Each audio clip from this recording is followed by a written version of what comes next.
what I believe is that all men are sinners I and know. deserving of God's justice and wrath and deserve to go to hell, Yeah, except God gives grace. and at what part does that include the raping? At the part where God can do whatever he wants to I do didn't ask because it. he What sin do I need to commit before God is willing to rape me? Let me see if Dave is in, the queue. Let's grab Dave. Dave, how you doing? Am I coming through all right? Yeah, you're coming through great. How you doing, Dave? How you doing, man? Great, great. Thanks for Let me see asking. if I can get video on here if it chops up. Looks good. What's going on? So, Dave, are you at least 18 and are you a believer? Yes, sir. And do you agree or disagree with the prompt on the screen? Well, of course, if I'm a believer, I have to disbelieve that prompt on the screen, which is why I'm here. I'm interested to hear what you have to say, and I kind of want to start. I've been following for maybe like an hour now, Yeah. and just like ask like who do you think that Jesus is? Dave, let me check one thing real quick. When you turned your camera on, your audio got kind of funny. Let's try. Should I? Yeah. Let me see if that How fixes it. are we doing now? I think that's good. I think you were just running out of bandwidth, and it was doing some funny things to the audio. Not that we don't want to see your face, but we want to hear you for sure. Am But I coming through all right? I think you're okay right now. Good. Awesome. So, so my claim, Dave, is that Jesus was a liar and a fraud. The claim that he was a liar, there's a lot of places you can go with that. The claim with the fraud is based on the idea that he claimed to be the Messiah and he just simply wasn't the Messiah. Which one of these two topics would you prefer to start with, the lying or the fraud part? I guess like so maybe fraud. I think they're kind of tied up, right? I mean, would you agree? Like Yeah, being a fraud is being a liar in a way, right? I do agree. Now, it could be true that you're a fraud, but you're an accidental fraud, like you're mistaken. I think that could be the case. In fact, if I was going to put money on it, I would say that is the case with Jesus. I say if there's a real Jesus, he probably thought he was a Messiah, then he just wasn't. So That being, just so we can like make sure we're level set. Do you believe in a historical Christ? yeah, I do. Okay. So like you believe Jesus actually lived, and do you believe he was crucified? I think it was crucified. I've got some doubts as to the exact manner of death, only because the Jews write in the Talmud in Sanhedrin 43a. They wrote about him a couple times in the Talmud, but they really didn't like this guy. But in Sanhedrin 43a, they say that they stoned him and then they hung him up on the wood. So but either way, I think we still get to the end point, which is at some point that dude ended up on a piece of wood. Okay. Okay. So You know what I mean? you have a historical view of Christ. Now what would you say about, because I think if we're going the fraud direction, right? Christ, do you believe the Gospels were, what is your belief about the Gospels? I know someone called in. So my belief on the Gospels is that they were written much later. In fact, let me I'll give a little bit of credit to the Bible. You know, a lot of people kind of get upset because the seems like the Gospels were written so much later than the Jesus figure. But I think the reason why this is because everybody in the New Testament time period, Jesus, his followers, Paul, they believed Jesus was coming back imminently, like any day. Says, you know, the hour is near, right? It's at hand. So why do you need to write all this nonsense down? It's not until all of his disciples are getting old that it's clear that they're going to die that they finally write the stuff down. Like, oh, we actually we might not be we might not survive. We actually need to write this stuff down. Then we finally get people writing stuff down. So that being said, what I don't know is how much was written down is authentically from the disciples and how much was added to later, because we have a lot of evidence of the biblical manuscripts being added to later. So it's hard for me to know which I would personally find to be original and which is not original. I kind of lost track of the question though. I forgot the question. What was it, Dave? Dave, I think your connection Froze on me. Can you hear me now? I got you now. Yep. Okay, yeah, no, I heard everything you said. So I just want to make sure we're going to be going through biblical text. So I want to know what you thought about, like, did John, was he actually writing about Jesus? Did Jesus say those things? Or do you believe that he said those things? Like, I mean, because a lot of the text I would go to that says, hey, Jesus, you know, actually claimed to be, you're talking to someone about, was Jesus the Son of God? And you look at a text like John 1:1, right?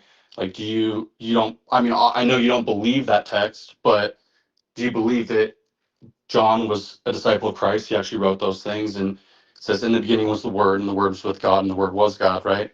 So, like, I guess, what is your belief about the Gospels? That you just kind of accept some of those things, or not all of them? Because you were kind of pointing at certain texts, like I think John 7 you were pointing at, right? Mhm. And I'm curious, like, when you see those texts, like red text, Jesus said this, and you're saying, oh, Jesus lied here. Well, like, do you actually believe Jesus lied, or um, that text was actually Jesus speaking? Like, because if you don't believe in the gospel, right, then you can't even really look at that text and say, hey, Jesus lied, because you don't believe in the text. Or do you believe in the text? I think almost the entirety of John is ludicrous. I don't think he said half the stuff he said in the book of John. I think a more accurate depiction of Jesus shows up in the Gospel of Mark. But for this topic, actually, that's not actually the point. My point with this topic is not to say this is original and this isn't original. My point with this topic is, like, with what we do have in the book, like, if I just take the book for what it is, Jesus is clearly a liar and a fraud within this book. Okay. Okay. So, I'll give you kind of an example of what I'm talking about. So, in John 13:18 and Psalm 41, we find like this really interesting situation. Let's grab Psalm 41 first, and we're going to do 5 through 9. I don't, I don't know if you have a Bible, but I'm going to read it. Yeah, I'm catching up to you here. 41, you said? Yeah, Psalm 41. So Psalm 41 is a psalm of lament. David was quite famous for his psalms of lamentation. And so what we read in this particular lamentation, a part of it at least, he says, "My enemies wonder in malice when I die and my name perish." I'm sorry, when I will die and my name perish. And when they come to see me, they utter empty words, while their hearts gather mischief. When they go out, they tell it abroad. All who hate me whisper together about me. They imagine the worst for me. They think that a deadly thing has fastened on me, that I will not rise again from where I lie. Even my close friend in whom I trust, who ate of my bread, has lifted his heel against me. Now, I'm writing this passage and I'm saying to myself, oh, sure, this is just a lament of King David. So the problem I have is Jesus reads this and he's like, nope, it's prophetic. John 13:18, when he talks about his betrayal, and singles out one person, he says, I'm not speaking of all of you. I know whom I've chosen, but it is to fulfill the scriptures. The one who ate my bread has lifted his heel against me. But if you're reading Psalm 41, there's no reason why you would ever read that and believe that that single line is a prophecy about the Messiah. It's just David lamenting. Right. So, you know, I guess I'm kind of curious where you're going with that, because I would agree with you, right? If a Hebrew of that time, without hearing Christ saying that, wouldn't be like, hey, this is about me, right? And I think that is in accordance with the Gospels, right? I think of the road to Emmaus, where Christ goes through the Old Testament scriptures and shows them all things concerning himself, right? So he's going through the Old Testament, opening up things that no one would have been like, hey, that's talking about Jesus. Yeah, because it's But not. when they see it, well, I mean, you and I would disagree on that. I think there are texts in the Psalms that are prophetic. I think there are some that are, the Psalms are poetry, right? They're not meant to be taken literally. I think you would agree with that. True. I think some of them are poetry, some of them are not, but a lot of them do contain poetry. But like in Psalm 41, it's the character who's doing the lament can't be the Messiah. It's got to be King David because he's a sinner. It says, "As for me, I said, O Lord, be gracious to me, heal me, for I have sinned against you." That can't be Jesus.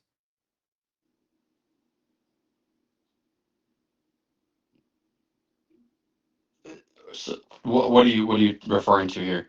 What I'm saying is Psalm 41 is clearly a lamentation from a sinful King David, right? Just because there is one line that says, Right. "My Right. close Okay. friend in whom So I trusted ate my that ate of my bread, lifted his heel against me." Listen, just because it says one thing in here that is reminiscent of something else in the Bible doesn't make it a prophecy. no, and you know what? I think that I can see what you're saying there, but what Christ can do is he could say this exact line I'm applying here. No, Why? Because what's that? I can do the same thing then. If I can just go into any Well, random sentence of any random text and say it's a prophecy about me. you could, but you're not God. Well, Jesus isn't God either. So Yeah, but you're kind of that's putting what. the So cart so no before the no. horse. What you're saying is, I'm willing to accept bad exegesis. I'm willing to accept lies because I'm starting with the presupposition that Jesus is God. But that's the cart before the horse. What you Right. should And I would ask say yourself is, can this guy be God while telling me lies, while giving me bad exegesis and telling me that prophecies are prophecies when they're actually not? okay. So bad exegesis would imply though that it's a wrong interpretation, and I would say Certainly that would be. yeah. So you're coming with a presupposition that God isn't real, there Nope. is no God, Nope. and that Christ isn't God. Nope. So you have a different presupposition than me. No, my But presupposition is that whoever the Messiah is, they have to fulfill actual prophecies and not just any random words on any random page. right, but you say that, but then like you don't actually believe that there's a Messiah. So your presupposition actually is that there is no Messiah, that there is no God. No, my And presupposition is that the Messianic prophecies never got fulfilled. no, your presupposition actually goes beyond that. It's there's no God. That's not a presupposition in this debate. This debate is not about whether or not God exists. This debate literally is about whether or not Jesus was the Messiah. I could have this identical debate if I was a Jew. Okay, so and I guess what I'm saying is because I believe in the death and resurrection of Christ and that he is God, I believe that Christ can look at this psalm and say, hey, this text exactly right here that says that he who ate my bread has lifted up his heel against me is actually, I'm applying this to Judas Iscariot. Yeah, which you would accept if you're already brainwashed to think that this is a prophecy, but I I'm get that. not. So, I get what you're saying there. I kind of the went the other direction but from you. Like the problem we I have wasn't always here a believer. is you're willing to accept bad readings of a text and I'm not. Like, so what's more likely, that a guy resurrected from the dead that can't actually read the messianic prophecies and we just have to give him the credit, or that there's a guy who claimed to be Messiah, didn't fulfill a single prophecy, and then didn't rise from the dead, but there were some people who thought he did and made up mythologies about him. Well, you said a lot there. I mean, I don't believe what you said there is true Like because I what? do believe that Christ died and rose, and I do believe that he fulfilled prophecy. I don't think he fulfilled even one. Can you find me Okay. one that he did? Yeah, let's go to Isaiah 53. How about Oh boy, you're gonna have a good time with this one. that? Have you read Second Isaiah before? Have I read what? Second Isaiah, What do you when you say second Isaiah? What do you mean? chapter 40 to 55. The second half. It was there's three parts. There's first Isaiah, second Isaiah, third Isaiah, also known as Deutero and Trito Isaiah. You know, I know that I think it's what it's like in like 40, 41, maybe it's sections off. It's kind of got like a historical interlude. Yeah, so what happens in chapter 40 to chapter 55 is the entire topic changes. The first part of the book is about the Assyrian captivity, with the exception of what I would say is chapter 14. Most scholars think chapter 14 is misplaced. The second half and the third, or the second portion and third portion are about the Babylonian captivity, so about 200 years later, which is why most scholars attribute this to a completely different author. It's not important right now. What's important right now is that chapter 40 and beyond are an entirely different theme than the first portion of Isaiah. And the theme of this portion is the Babylonian captivity. You went into Babylon, you've paid for your sins, you've paid double for your sins. And now I'm coming to free you from captivity. And when I free you from captivity, it's going to be so awesome that all the nations will see, this glorious thing. So, Okay. um, let me read you a couple passages, and I'm going to make a case that Jesus is not the fulfillment of Isaiah 53, that it's indeed the righteous remnant of Israel. You're going to complain because you don't see how Israel could fulfill it, and then I'm going to explain to you why Isaiah says it's Isaiah, and then we'll move on to a different prophecy because you'll agree to disagree. So in Isaiah 41, 8 through 9, he says, "But you, Israel, my servant, Jacob, whom I've chosen, the offspring of Abraham, my friend, you who I took from the ends of the earth and called you from its furthest corners, saying to you, you are my servant." Okay, so already in the opening of second Isaiah, we've got an identification of the servant. And who is the identification of the servant? Israel. Nailed it. And But then I would say that that is not consistent throughout every single chapter in Isaiah.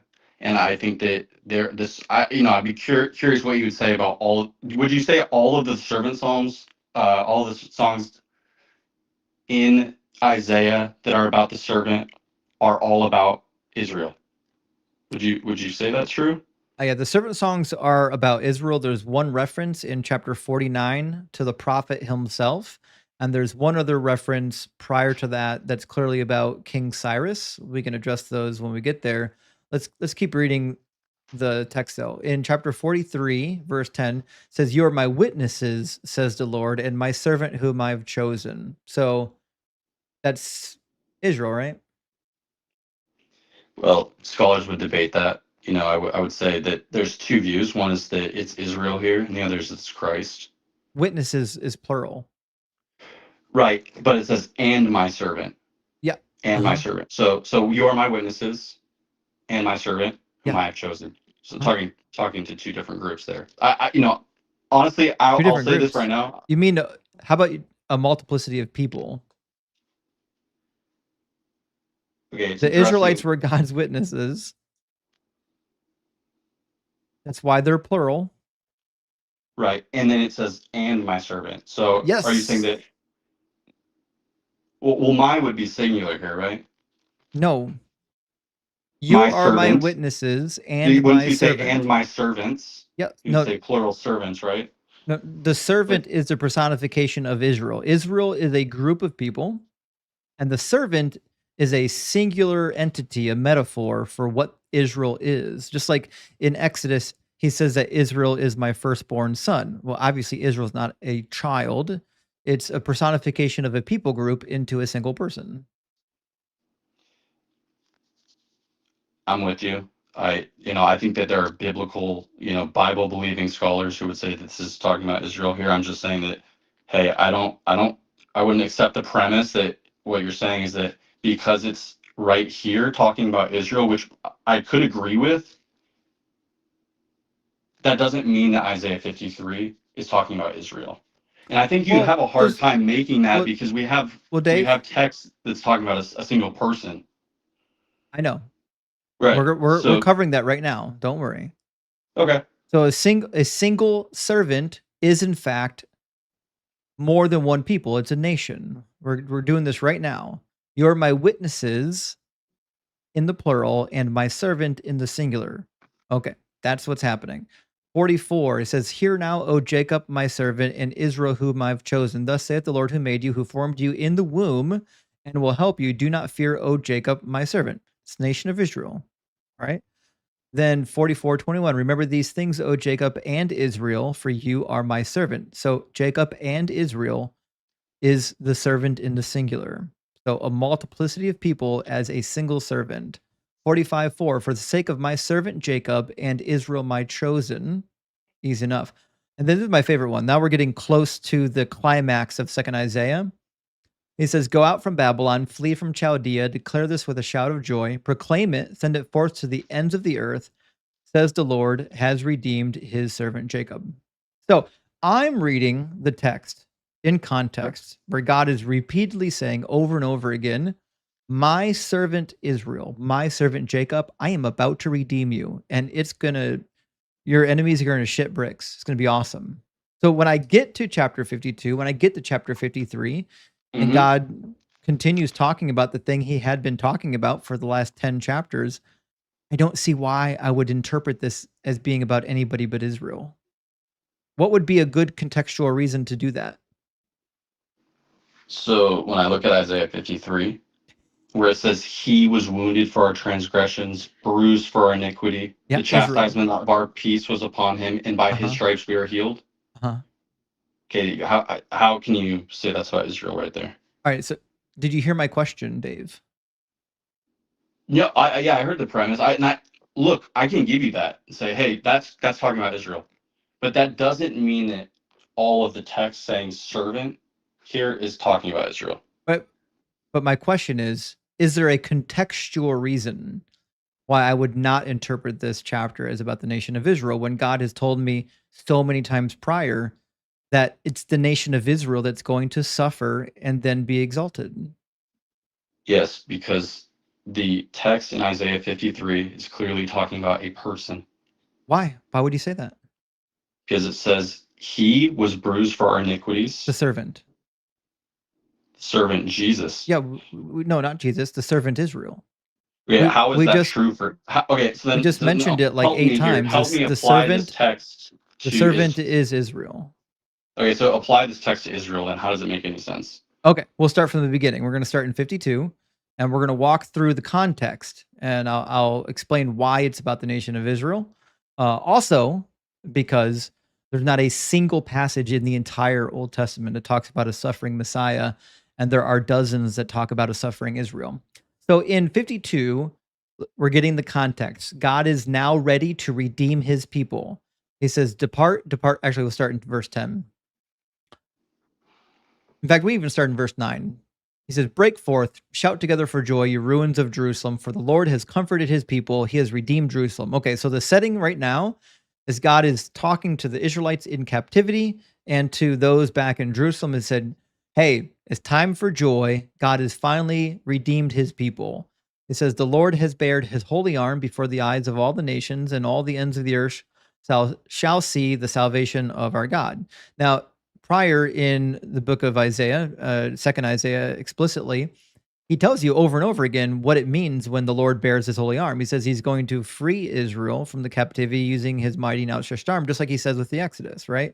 When he bears his holy arm, this is a reference to freeing his people from captivity, which is why the very next verse says, "Depart, depart, go out from there, touch no unclean thing, go out from the midst of it, and purify yourselves, you who carry the vessels of the Lord.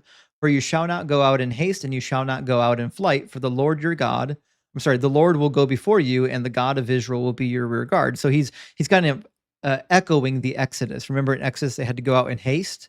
That's why they made the unleavened bread and so on and so forth. So he's saying this time you don't even have to go out in haste. God's going before you, and he'll be your rear guard. He'll take care of you, right? So now, like I'm reading this in context, right? The entire second Isaiah has been building up to this moment. God saying, "I'm going to free you," and inching closer and closer to that goal, right? And then Okay. the very next line after God says, "I'm going to free you," he says, "See, my servant shall prosper. He shall be exalted and lifted up. He shall be very high." So now we're back to talking about Israel being exalted again. "Just as there were many who were astonished at him, so marred was his appearance beyond human semblance, his form beyond that of mortals. So he shall startle many nations." This is the important part. "Kings shall shut their mouths because of him. For that which had not been told to them, they shall see, and that which they had not heard, they shall contemplate." And this makes sense because God says he's going to use Israel as a light to the nations, a covenant to the people, and that the kings, the foreigners, the kings are going to see the vindication of Israel and come running to them. Hmm. And that's why the ending of verse 15 is very important because he says, "For that which had not been told to them, they shall see."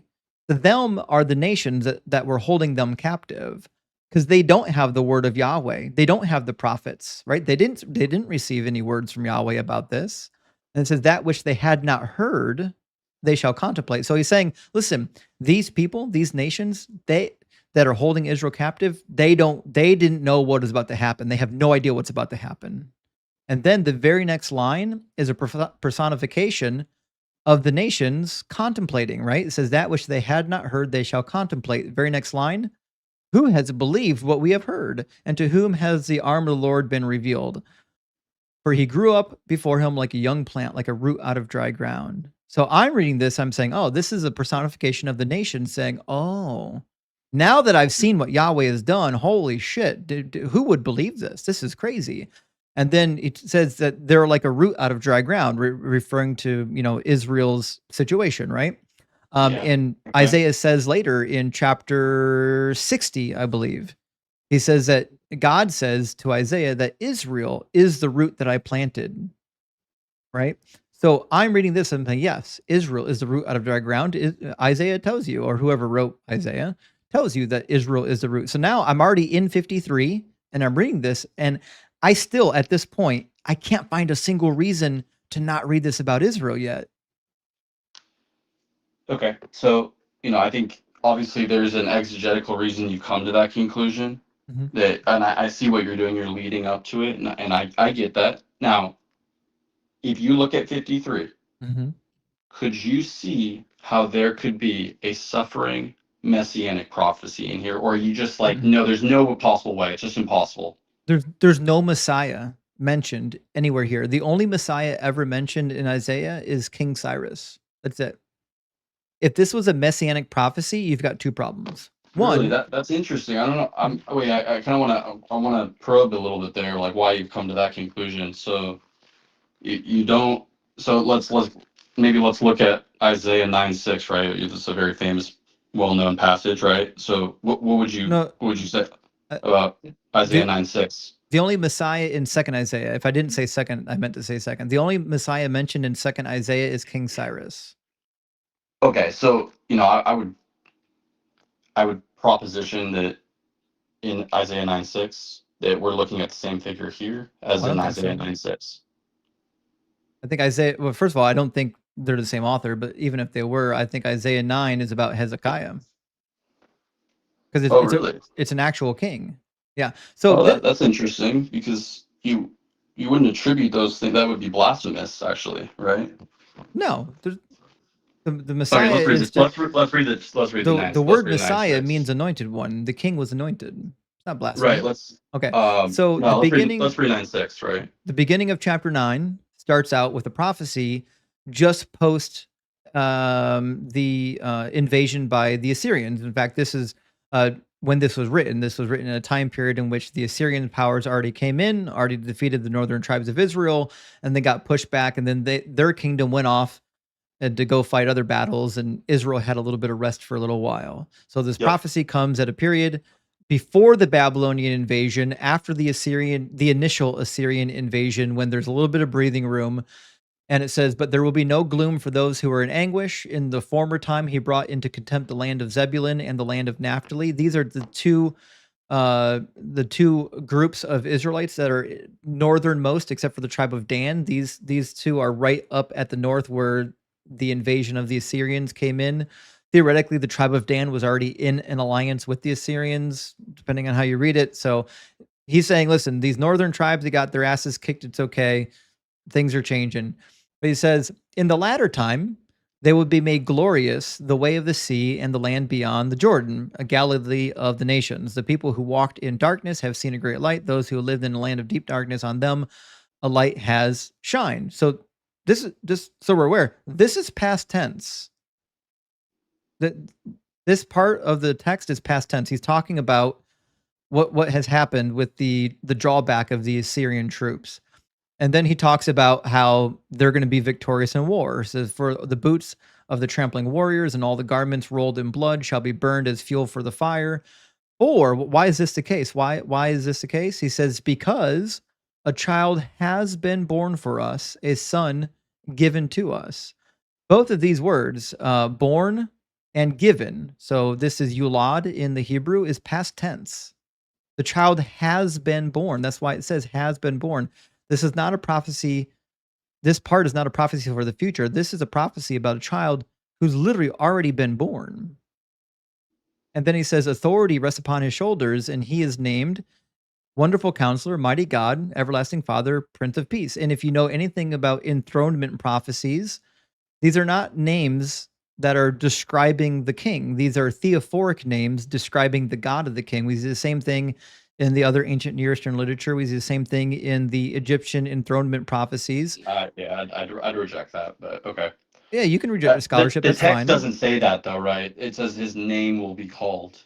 Yes, exactly. Because the name Hezekiah means mighty Yahweh or mighty God. That's literally the name of Hezekiah. But when a king became enthroned, he took on theophoric names. Obviously, there's not 4 different names for the king. This is a standard practice to give 4 to 5 theophoric names to whatever king was taking the throne, which is clear in verse 7.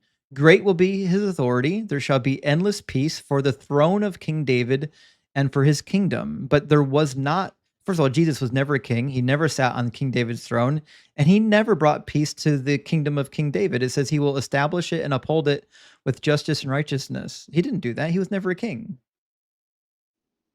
Who was not a king? Jesus was never a king. Jesus is the only king. He's the King of Kings and the He's Lord of literally Lords. not.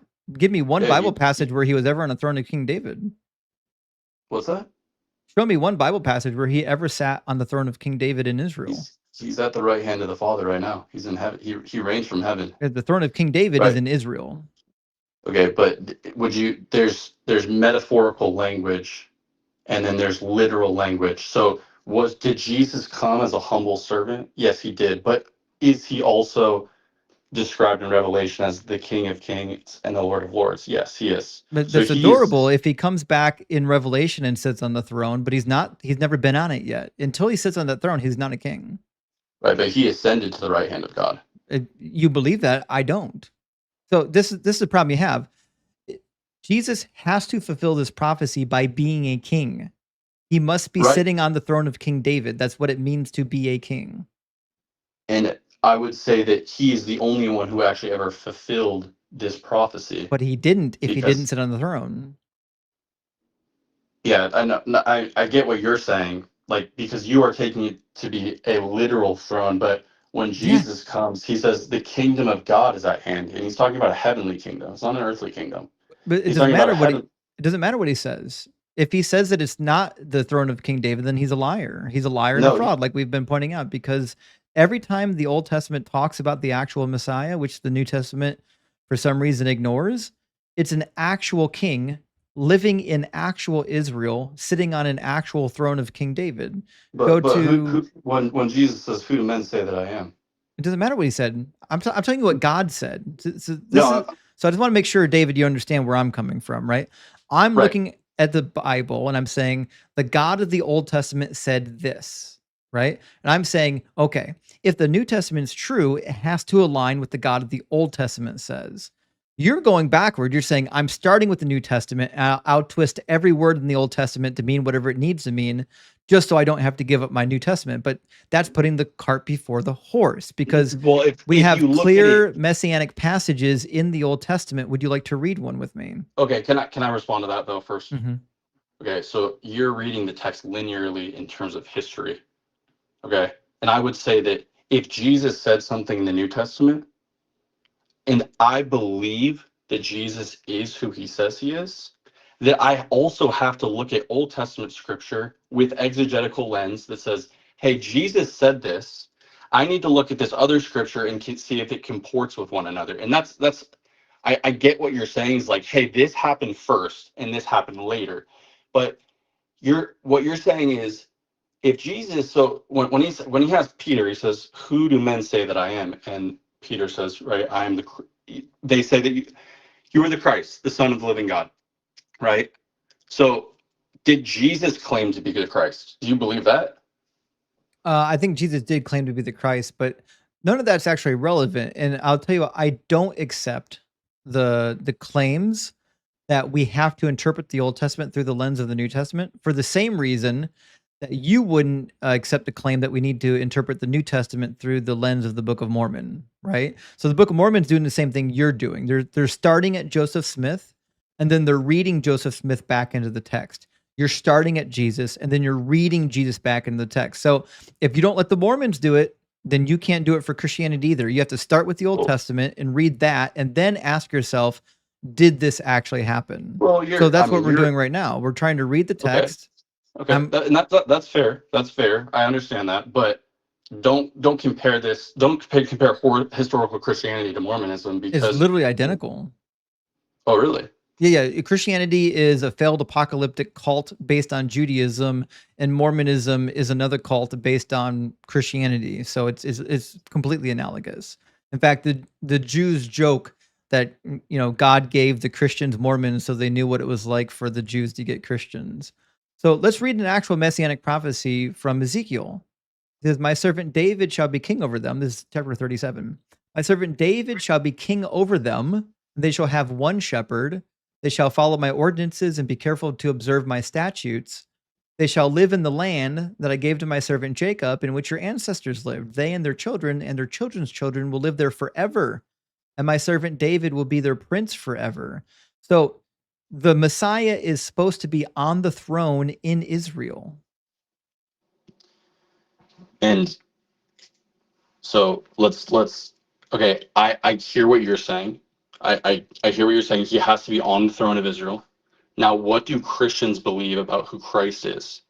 It is that Jesus did fulfill that. We He's didn't, at the right hand of God, and he is going to come back and he is going to create a new heavens and a new earth and sit on the throne in New Jerusalem.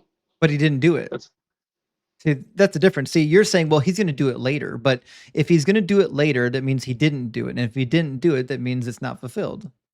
So until he comes back and defeats all of Israel's enemies and sits on that throne, he is not the Messiah.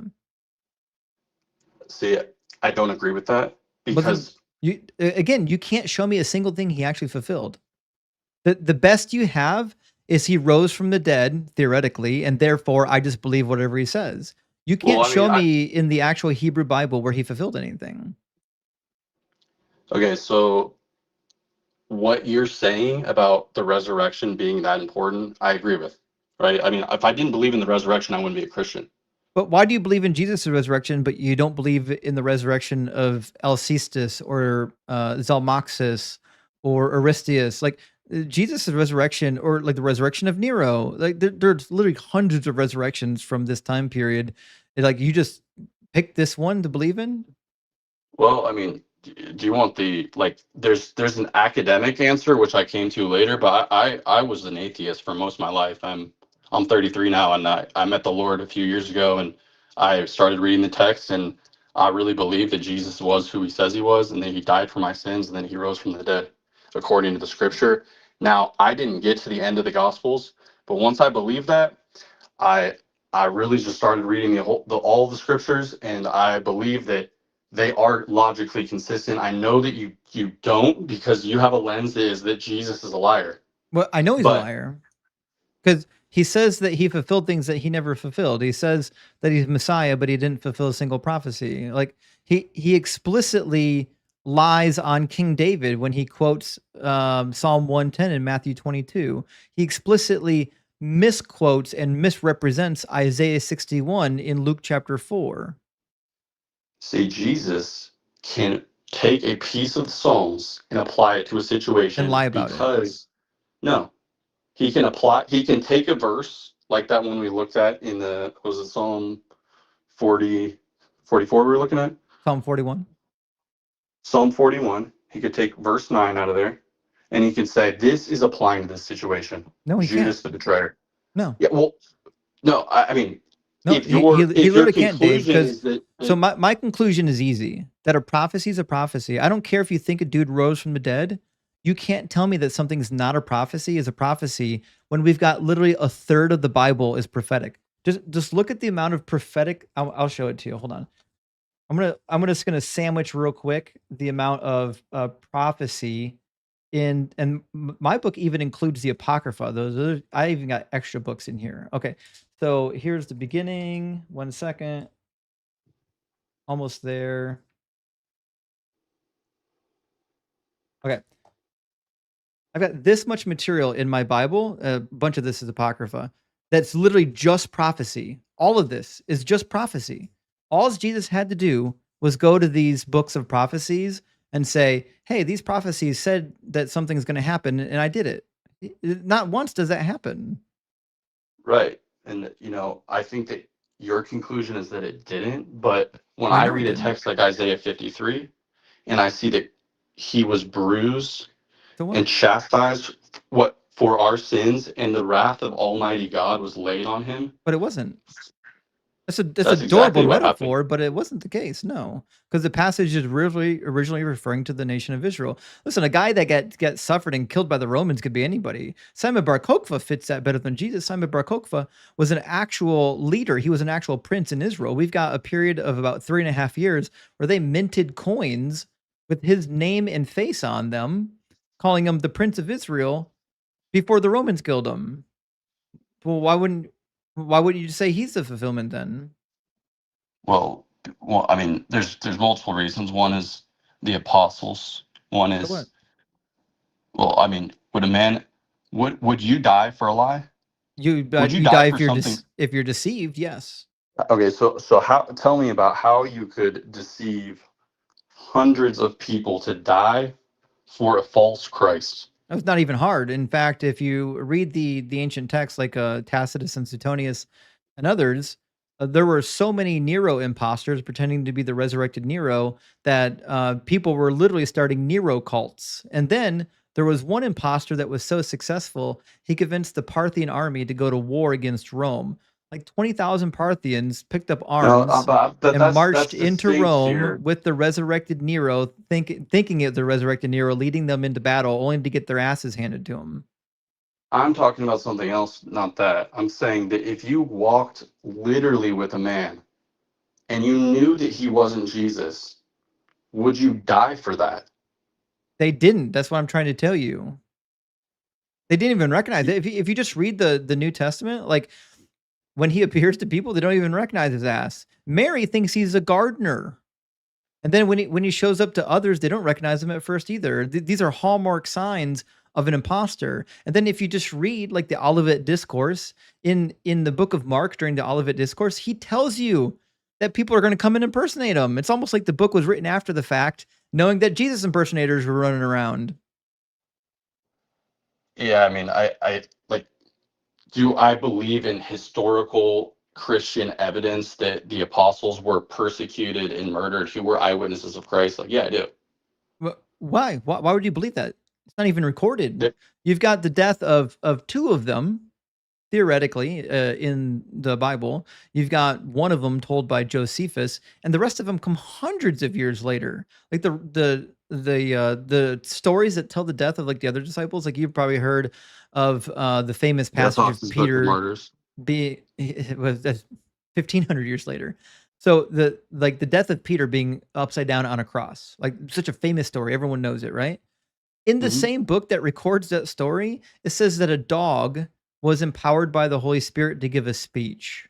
It says that a baby nursing at his mother's breast took up words and gave a speech, and that Simon Magus and Peter got into a wizard's duel, Yeah, and I mean, Simon Magus was like flying.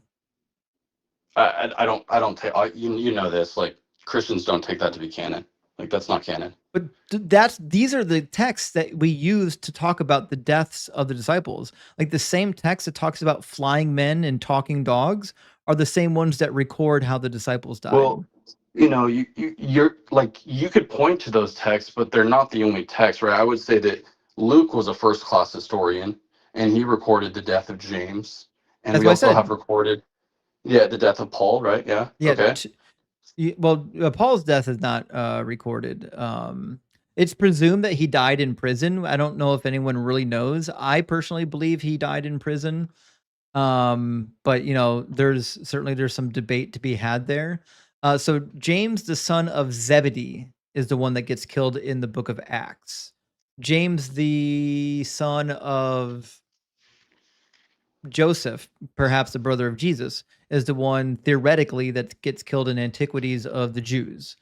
We don't hear about any other deaths other than Stephen, but Stephen technically wasn't one of the core disciples. So Stephen in Acts 7 gets executed, right? But we have no idea, whether or not he was like a core disciple. But that being said, none of that's relevant. So like the reality is lots of people in the ancient world were willing to give their lives for like these mystery cults and these so-called resurrection occults. Okay, I mean that could be true, but I'm more taking the. I'm not talking about those instances. I don't know about what you're talking about there. Like that might be true. People do crazy stuff. I'm talking about people that were eyewitnesses of Christ dying for this. I know. Yeah, Yeah, yeah, eyewitnesses of the eyewitnesses. resurrected Yes. Nero went to war on his behalf. And what is your manuscript evidence for that? Yeah, I can show you. It's written in a number of different manuscripts. I'm going to grab you the historians real quick. All right, so we read about it. I think a clear one in Cassius Dio in Roman Histories. He says, in his reign, during Titus's reign, the false Nero appeared, who was an Asiatic named Terentius Maximus. He resembled Nero both in appearance and in voice, for he too sang with the accompaniment of the lyre, which Nero was known for.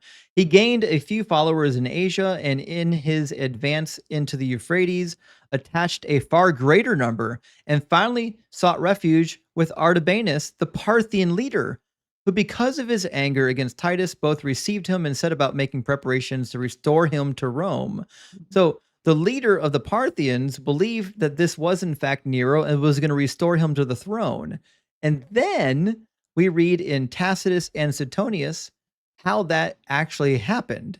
It says that they went to war. They actually went to war with the Romans and then obviously got their asses handed them. I mean, I obviously can't respond to that. That's like not to me. It's neither here nor there because you know these they weren't eyewitnesses to Christ. Like They were eyewitnesses of the resurrected Nero. That's what I keep trying to tell you. So okay, let me give you some background on Nero. Okay, so Nero was known for like three things. One was the dude was always fucking gone. He was always off in Parthia doing plays and but how do dramas you and making wait? music Just one sec. Can I ask you a question? Because we're talking about this. How do you know that? because they wrote about it. So we've got Right. So tons of documents from the the ancient sources, Tacitus, Cassius Dio, Suetonius. not as many as the New Testament manuscripts though. Yeah, we do. Yeah. No, there's So, far more New Testament manuscripts well, than. the number of manuscripts is irrelevant. The bulk of New Testament manuscripts come from the medieval period. Like very few of them come within even 100 or 200 years of Jesus' lifetime. We've got one fragment, P52, that's like 100 years maybe after Jesus already died, and it's like the size of a business card. Okay, so I mean, like historical reliability though. Yeah, I don't think there is historical reliability. In fact, But it says in the you're Gospels citing that Jesus was citing born stuff about during the reign Nero. of Herod, and Herod died in 4 BCE. Luke says that Jesus was born in 6 CE during the census of Quirinius. They're off by 10 years. Bro, but help me out understand this. How can you cite literature about Nero and say it's reliable when you would reject New Testament manuscripts as being reliable? For example, uh, let's say the Book of Acts being a historical book, a real historical document, but you'll say that that can't be true. But hey, my other book here about from Tacitus about Nero, citing something about Nero, this is true.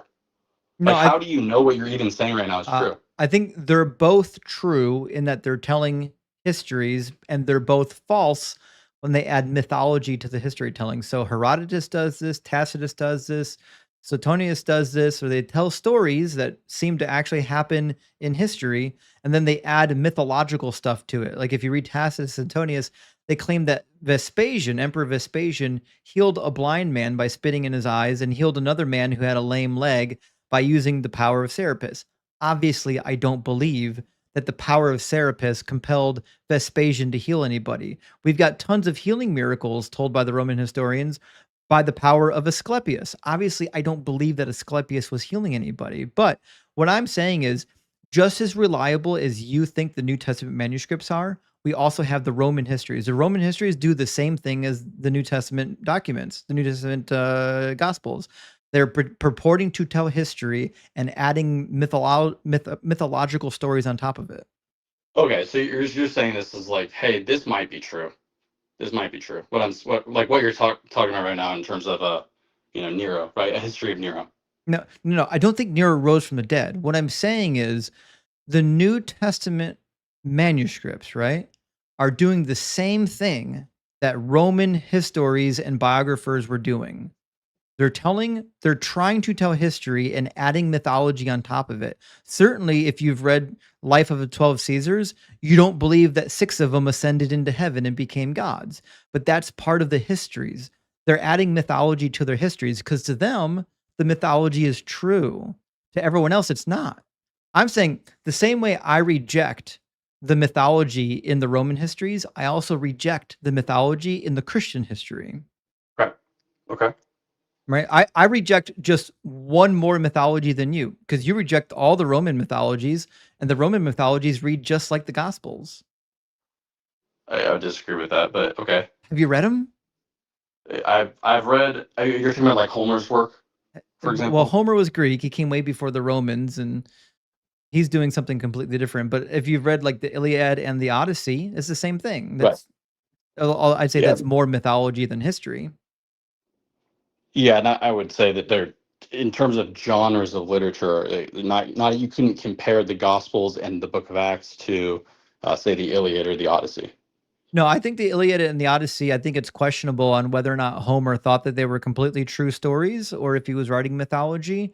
But I'm talking about the Roman writings, the ones that are contemporaneous to the biblical writings. Mm-hmm. In those Mm-hmm. writings, they're doing the exact same thing that the gospel is doing. So what I'm saying is rather than saying all of these Roman mythological histories, they're just all wrong and we need to accept the biblical one. I'm saying no, I reject all of them. They're all saying the same type of nonsense. All of them are doing the same weird like here's something that happened in history, but also here's like this deified Mm-hmm. god man. I'm saying no, I don't believe any of this nonsense. Okay. Okay, that's fair. I'm just I'm trying to understand how you even know what is true. Like where is your in your view of how to acquire knowledge because you believe in history, right? You're talking about historical things. How do you know what is true and what's not true, or do you just kind of don't know?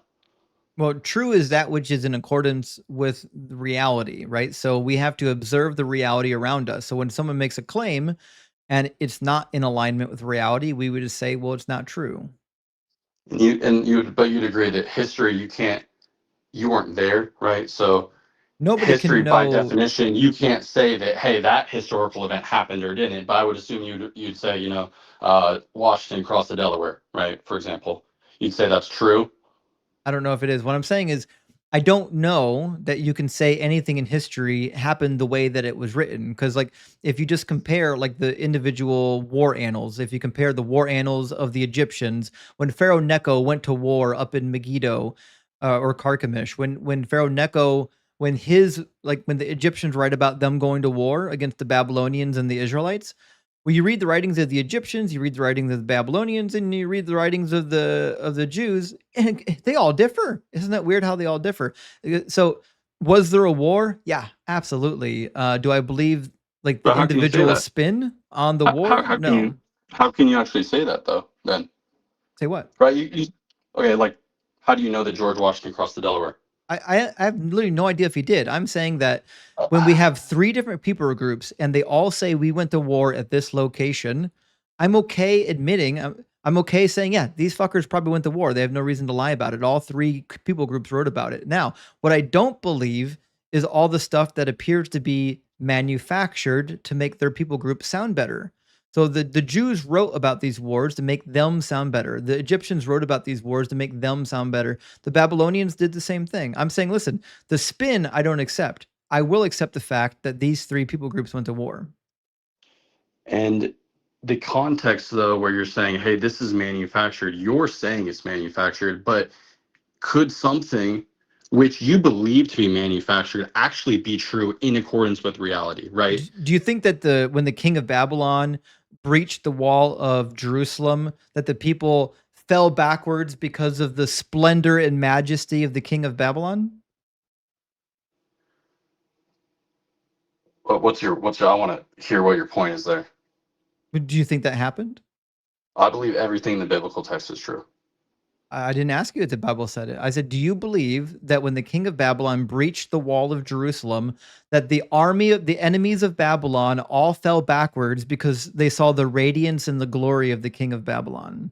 Is it in the scriptures? I'm not telling you. Do you believe it? If it's in the scriptures, I believe it. See, this is the problem. Your starting point is I believe it because it's in my book. Your starting point should be I believe it if it's true, and we determine if it's true by observing whether or not it matches what we expect reality to be. I don't know why you would expect an army to fall backwards because a particular king showed up when they breached the wall of the city and his radiance exuded from his body and scared everybody. Why would you believe that?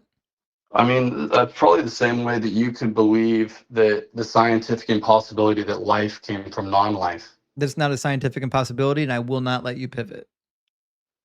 Well, I'm just saying you're saying, hey, you can't believe in this miracle. This is a crazy because pivot. I'm getting whiplash over here. I Okay, said nothing about a miracle. Just so you know, David, that's not in the Bible. That's a claim made by the Babylonian king. If I remember correctly, it was Sennacherib. So what I'm saying is, yes, the Babylonians went to war against Judea and they breached the wall. No, it's ridiculous to believe that when the Babylonian king breached the wall of Jerusalem, that the entire army fell backwards because of his glorious radiance. That's crazy.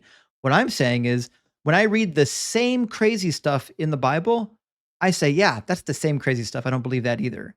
The difference between you and me is I'm willing to use the same judgment for the Bible that I would use for other books, and you can't do that. no, you're right. I can't do that. It's not possible. Right, because your starting point is it's true and it can't be wrong.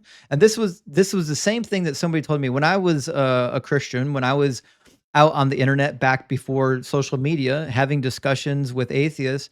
I had a very good friend who's an atheist that said this. So, Justin, your starting point is that the Bible has to be true, and it's up to me to prove it wrong. Have you actually tried going through the Bible from the beginning and saying, can you actually prove it to be right, or do you only demand that it has to be right? So I went through that summer, read the entire Bible from front to back, and I asked myself with every chapter, can I prove this to be right, or do I just believe it to be right because I'm already a Christian? And it turned out I was doing the same thing you're doing now, Dave. I was only accepting it because it was part of my religion. It was part of the thing I already believed. I couldn't prove any of it to be true. But history is as such. You can't prove history to be true or not if you were not there. Like I can't, right? You couldn't say any more than I could. Hey, here's definitive evidence in front of you that the world was created. Well, I don't know what your belief is on, like, say, the origin of life, but we weren't there, and so therefore we could never make a historical claim outside of some knowledge. And I would say that there is divine knowledge and also logical, reasonable evidence that God created life, because life does not come from non-life. Okay, no, No, that's just hear me wrong. out. Life literally does come from non-life. In fact, you're made of non-life right now. Every atom in your body is technically not alive. So when has life ever come from non-life? Always. It's only done that. That's all it's ever done. In fact, we see it happening even in outer space. We find on 2 different meteors recently, we found self-assembling amino acids and a protein on each of them. So your view is that uh, I mean, I don't want to oversimplify it, but your view is that carbon became sentient. Yeah. Okay, and how does that happen? Have you never read Evolution? Do you not know how this works? No, I mean, I understand Well, I know one the thing. origin. It wasn't a I magic man understand. in the sky, How do you know that? because evolution has evidence. The magic man has none. So Really? So evolution what has evidence an entire would you body of have evidence, of? and I think the best evidence that we evolved from lower life forms is the DNA evidence. In the DNA Okay, I'm evidence, we have very strong evidence that we were in fact from a common ancestor with the great ape family, which is why we're classified as apes. So do you know what an endogenous retrovirus is? No, I don't. But I have a Okay. question. How can you say that is true when we don't have any evidence of life coming from non-life? We do. I'll explain it to you. Okay, so endogenous retroviruses, I'm going to show you a picture. See if I can grab a good one. Hey, while you're looking at that up, are you you're like a savant, man? You got like a ridiculous memory. I don't know if I classify myself as a savant, but as it turns out, um, for some reason, I do have a gift of being able to read stuff and remember what I read. I don't remember shit that I hear. I have like Hmm. one skill, and my one skill is to remember stuff that I read. That's about it. So It's a good that skill. it's not a bad one. It's one of the reasons why, like when I was reading the Bible, it was so easy to find all the plot holes and inconsistencies because I remembered the stuff that I had already read. I was like, oh well, that contradicts that other thing that was already there. Mm. So let me grab. I'm going to show you a diagram real quick of an endogenous retrovirus. Let's see if this one's helpful. I just want to say I know that I appreciate you and I appreciate this conversation. You're helping me, and no, I wanted to let you know that. Like I appreciate the conversation and No, I think entertaining it with me. Yeah. yeah, I think you've been quite cordial. I've got no complaints about the call so far. I think we're having a good time. So I'm going to show you a picture if it'll ever load. I don't know why it's taking a lifetime to load. There we go. All right. So this is like a generic picture of an endogenous retrovirus. And the basic explanation here is that this little snippet in orange, I forgot. Can you see my screen?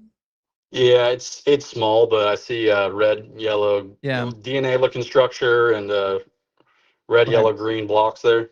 Yeah, yeah. So the red structure in the DNA snippet is foreign DNA. They're calling it viral DNA. And the rest is like the host DNA. So what happens is like sometimes when foreign viruses get into the body, they'll actually insert DNA into our human DNA. And you can typically know where they show up because they leave indicators. So like where the foreign DNA and the host DNA meet, there'd be like a little bit of pinch of scarring. You can identify the beginning and the end by the scarring. And we've done tons of studies causing retroviruses on purpose just so we can study them. Now, here's the fun thing about retroviruses, right? When we look at the human genome, now that we've mapped the human genome, what we discover is that because retroviruses make it into our DNA, make it into our genome, they get passed on to our children. Now, the human species has at a minimum like 200 plus retroviruses that all humans have, every one of them. So living today, obviously. So what that means is that all of us had a common ancestor who had that retrovirus. Now, the interesting thing is about 80%, unless we find more of them, about 80% of the retroviruses that humans have, we also share with the great apes, which means we had to share DNA with the great apes because there's no way for them to have those retroviruses. The fun thing about retroviruses is that they show up in the same segment of the DNA every time. So, for example, let's imagine that the segment is ABCD, retrovirus, EFG, right? It shows up that way every time, everywhere. And then we find the same thing in the great apes. So the fun thing about the retroviruses, most of them, almost all of them that we share with the great apes, they don't show up anywhere in the animal kingdom ever. They don't exist outside of humans and great apes, which is why it's the best evidence, in my view, that we evolved from lower, I won't say lower life forms, but we'll say less intelligent life forms, a common ancestor with the apes.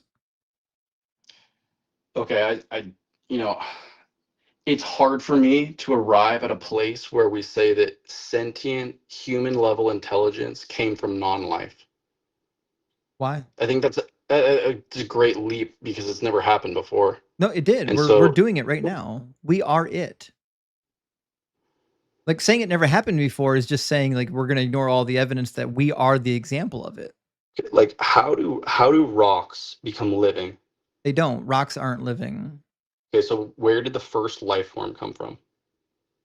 from outer space. So the water No, and other not locationally, like actually, like how was the first life form created? abiogenesis. So the theory of abiogenesis is that all you need is the right mixture of like what's the word, prebiotic life. And then you need like an energy source, so like thermal vents, electricity. There's a million ways you can do it. We've got experiments demonstrating this. The Urey Miller experiment was the first one. It's been duplicated since. You can literally go out and watch people like scientists on the internet reproducing the experiment, showing that you can actually induce. Now, abiogenesis and the Urey Miller experiment aren't identical, right? One is showing how you can cause, reproducible material, and one, like abiogenesis, is how does it become what we would call life. The Urey Miller experiment isn't quite abiogenesis. But that being said, we've got a lot of examples of that, and we've even done synthetic first living cells as well, where we've taken the building blocks of what are believed the very first living cells, and then we put them together and then see if they would reproduce and live, and they did. They're called synthetic living cells.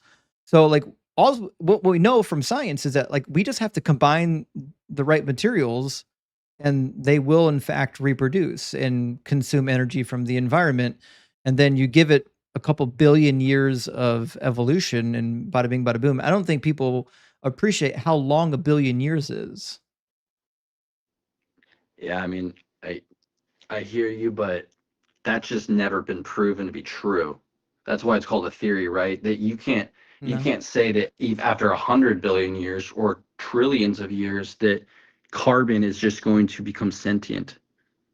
Why could it not? Is it the Well, argument you're providing is I typically agree. called the I argument agree from that it. incredulity, right?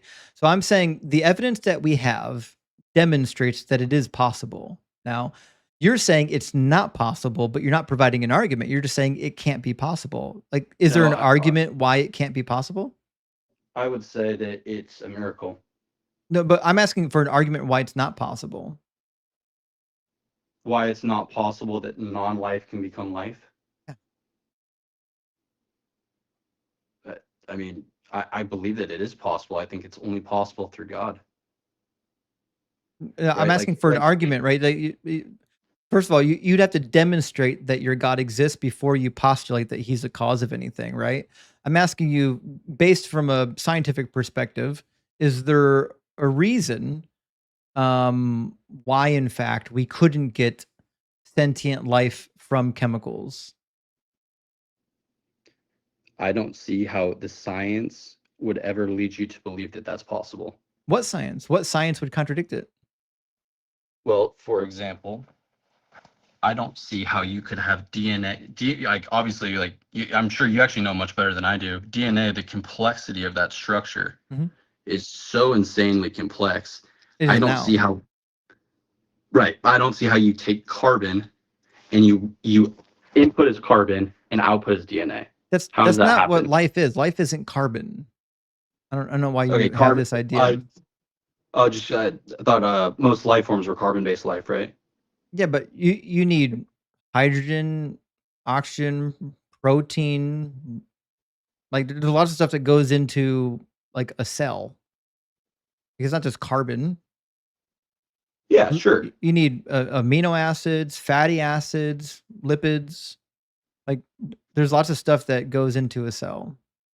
And I don't understand how you can arrive at that output of we are like the sentience of a human intelligence from nothing, from no life. I'm asking you why you can't do it. What's the holdup? Why can't it happen? How is the burden of proof on me to say that that's possible? That doesn't seem logically possible. What's illogical about it? I mean, from the same, I would say it's as illogically possible as me teleporting to you right now. Yeah, but Like what's how illogical about it? about that situation? Yeah. Man, I don't know. It seems ludicrous to me. Right. That's why it's an argument from incredulity, which is a logical fallacy. An That argument doesn't mean from that it's false, incredulity though. just means I don't know how it could happen, therefore it couldn't have happened. But that's not a valid argument. Like I've got lots of arguments that demonstrate that the God you believe in could not exist, but you don't have any arguments against my worldview. Oh, sure I do. I don't think you do.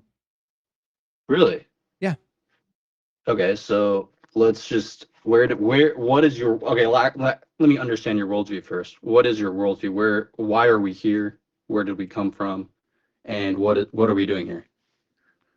We don't have a purpose. Purpose is given by ourselves. I decide what my purpose is. We don't have a reason for being here. The universe is both eternal and chaotic. Okay, and do you believe in right and wrong, good and evil? No, right and wrong, good or evil are subjective words. We decide what those words mean. And I've never, not even once, ever heard someone come close to providing an argument for why objective morals exist. Okay, so is rape objectively wrong? I just told you objective morals don't exist. Okay, so is rape objectively wrong? I just told you rape is an irrelevant question if you're asking if it's objectively moral, because objective morals don't exist. Okay, is rape wrong I'll try this to again. you?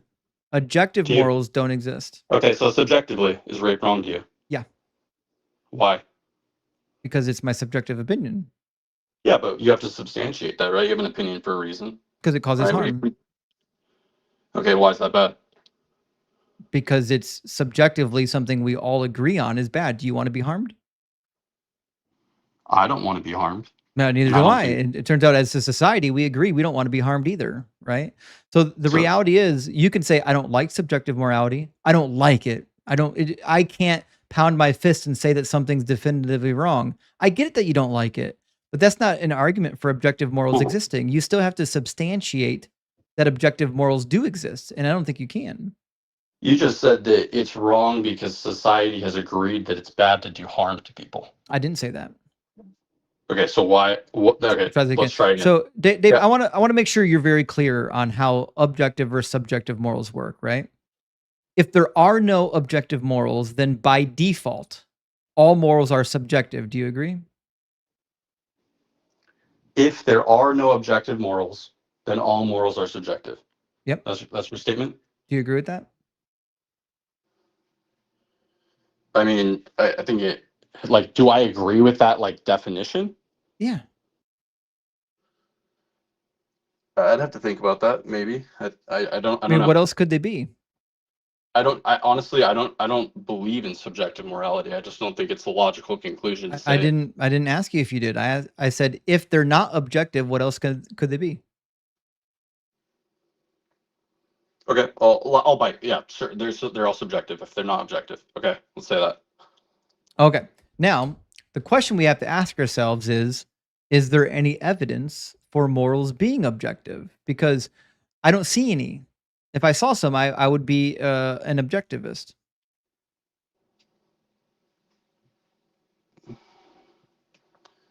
Okay, I believe that moral truth, moral right and wrong, transcend cultures, time, people, and whatever we think. So 2 + 2 is 4, whether anyone believes it or not, right? It's a logical Math and truth. morals aren't the same thing, Dave. And I agree. So what I'm saying So is rape I'm asking would, for so the argument that objective morals exist. rape would be wrong, no matter what I think about it or anyone know else you- thinks about it. I know you believe that, but I'm not asking for what you believe. I'm asking for an argument that ends in morals being objective. That rape is objectively wrong. Yeah, I know you believe that. I'm asking for an argument that ends in that. Okay, so I believe that those moral truths that you could say that murder is wrong, rape is wrong, are as true as 2 + 2 being 4. How do you know that 2 I + know 2 is you- 4? Dave, I know you believe that. I'm asking for the evidence of it, right? So here's where I'm sorry, I put the wrong thing on the screen. I'm going to put something on the screen for you. Here's where we're at so far in the conversation, right? You've got your conclusion, right? Your conclusion is that morals are objective. Now, what we're missing from that conclusion is a premise or an argument for that conclusion. That's what we need, right? So this God is like exists. God exists. That's my premise. That's the non sequitur. Because if God exists, it doesn't have anything to say with whether or not morals are objective, and you can't prove that God exists in the first place. In fact, in your worldview, if your God exists, then you don't believe in objective morals either. You believe in subjective morals. It's just that they're subject to the mind of God.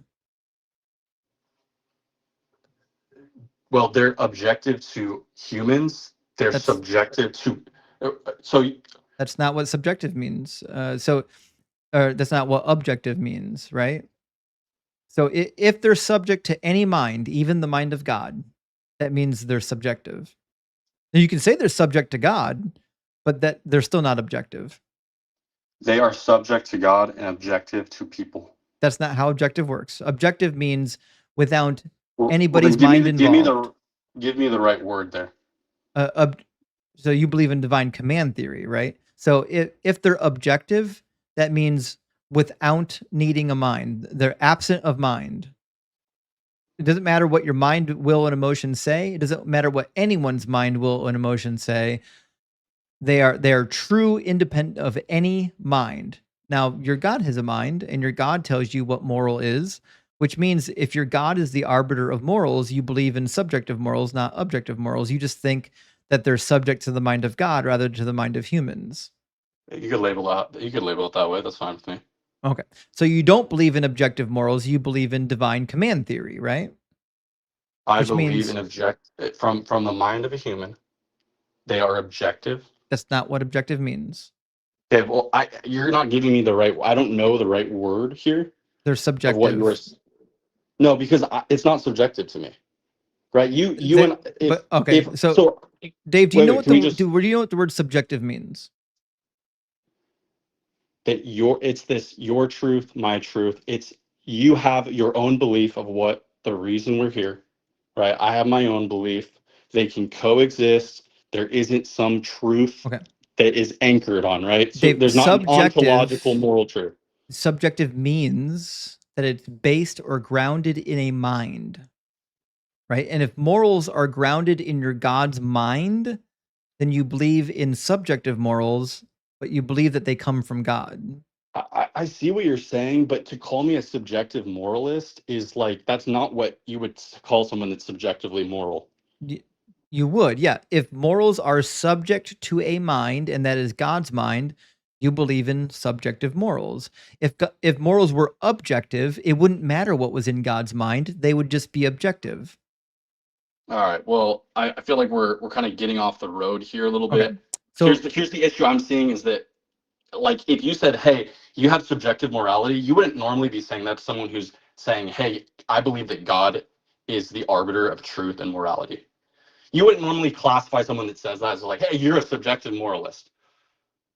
yeah, I'm specifically doing it with you, Dave, because you don't think that you're a subjective moralist, but you are. You believe in the subjective morals of God.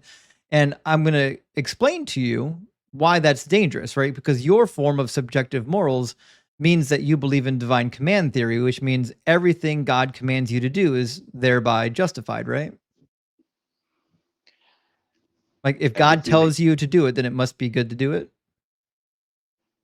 if it was truly God, yes. Exactly. So if it was truly God, then it's always a good thing to do. So like when God gives laws, he can't give bad laws. All of his laws by definition are good, right? Yes. Right, because if it comes from God, it has to be good unless he's fooling you, right? But this falls apart as soon as you start reading like God's commands. For example, if you go to Deuteronomy 22, he says, suppose a man marries a woman, but after going into her, dislikes her and makes up charges against her, slandering her by saying, I married this woman, but when I lay with her, I did not find evidence of her virginity. The father of the young woman and her mother shall then submit the evidence of the young woman's virginity to the elders of the city at the gate. Okay. So far, what it's saying here is if there's a guy and he marries a woman, goes into her, right? He sleeps with her, and he doesn't find the evidence of her virginity, namely the bleeding. He's like, hey, we got a problem here. Let's go to court. We got an agreement so far? Okay. Okay. Now, what happens is if they end up in court because he's charging her with not being a virgin, says, the father of the young woman shall say to the elders, I gave my daughter in marriage to this man, but he dislikes her. And now he's made up charges against her, saying, I did not find evidence of your daughter's virginity. But here is the evidence of my daughter's virginity. Then they shall spread out the cloth before the elders of the town.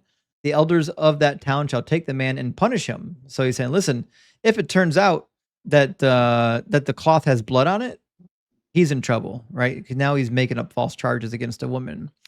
But it says, if, however, this charge is true, that evidence of the young woman's virginity was not found, then they shall bring the young woman out to the entrance of her father's house, and the men of her town shall stone her to death, because she committed a disgraceful act in Israel by prostituting herself in her father's house.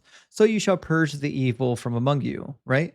So in this command, you would have to assume then that in fact it's good to kill women that aren't virgins on their wedding night.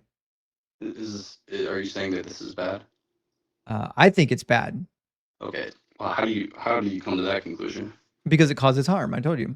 I believe in subjective morals, and my subjective morals, which are formed by my upbringing, my observation, and society at large, tells me that we shouldn't kill women if they don't bleed. Do you think we should? But why is harm bad in your worldview? It's almost like you don't want to answer my questions. Do you think it's bad to kill women if they don't bleed on their wedding night? I'm asking a different question here. I know, yes, you're avoiding my question. I know.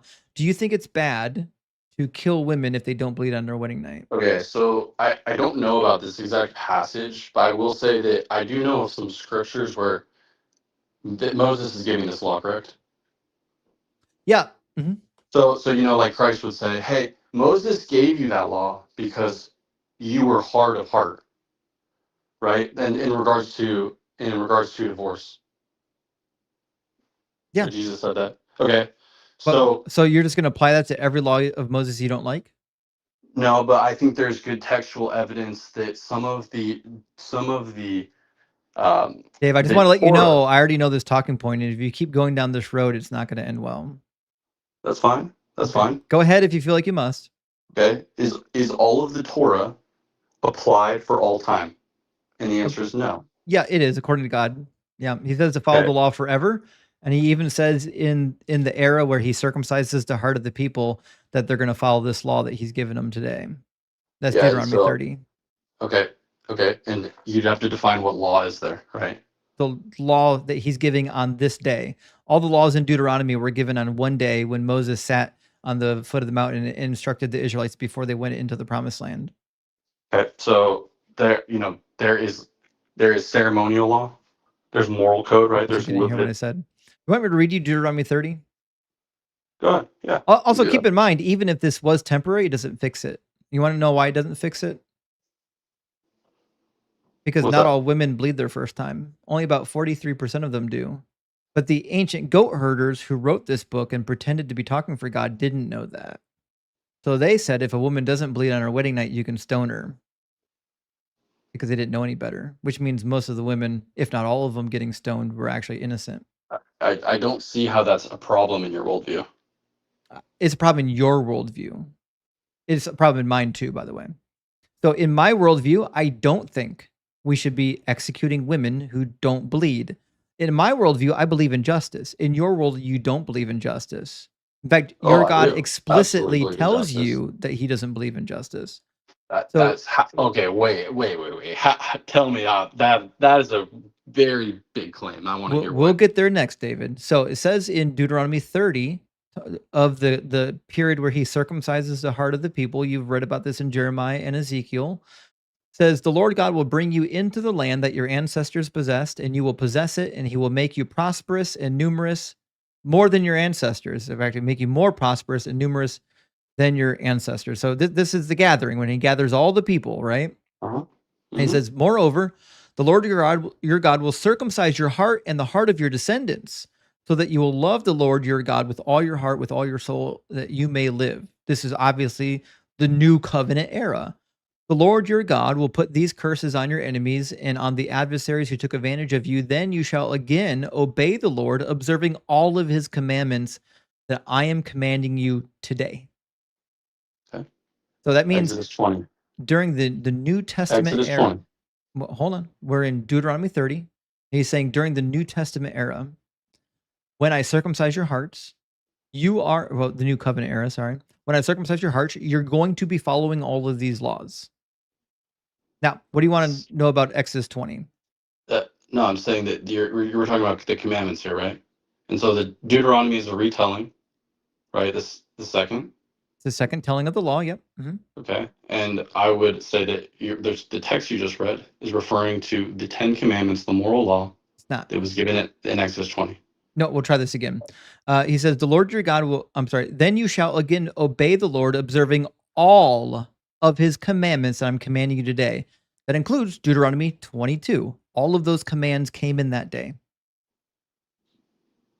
Okay, so when we talk about the 10 Commandments and the law that was written on the tablets, you don't think that the law written on the tablets was unique? He said all.